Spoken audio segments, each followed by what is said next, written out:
Hello class. Today we're going to be learning about the brain.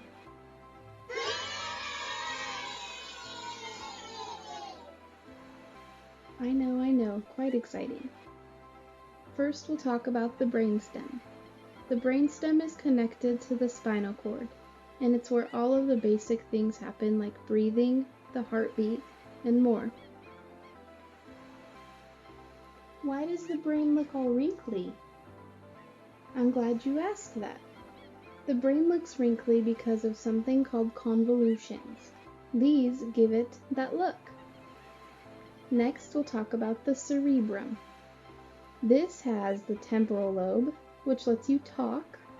It also has the parietal lobe, which lets you move and feel things like when something is hot or cold or painful. Then there's the occipital lobe that lets you know what you're seeing.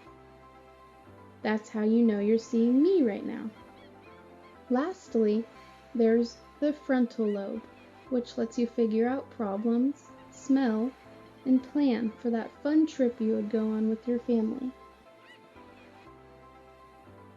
Now we'll talk about what's inside. Inside the cerebrum are two sides to the brain. Can you guess which those are called? The right hemisphere and the left hemisphere. Correct. These two are brought together by a bundle of brain fibers called the corpus callosum. This lets both sides talk to each other just like we're talking right now. The left side tells you what to do when you are working on something you have to think hard about, like math.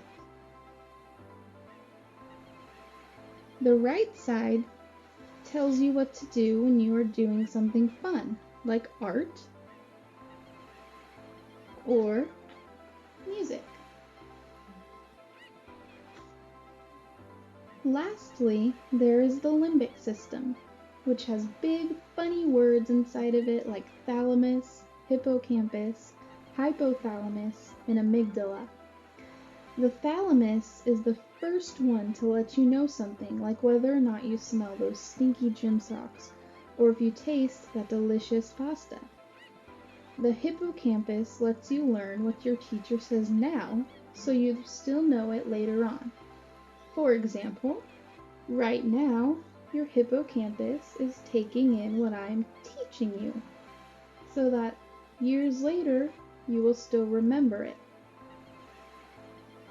The hypothalamus lets you know things like when you are thirsty or hungry so that you can go drink or eat and keep your insides the same. And last, but definitely not least, the amygdala. This part of your brain makes you feel bad things like sadness or madness or fear. This part of the brain is not very nice, but it's very, very important, just like all of the other parts that we have discussed in this lesson.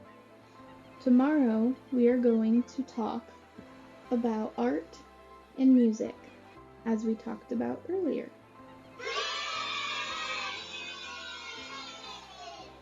I'm glad you're excited. Have a great day!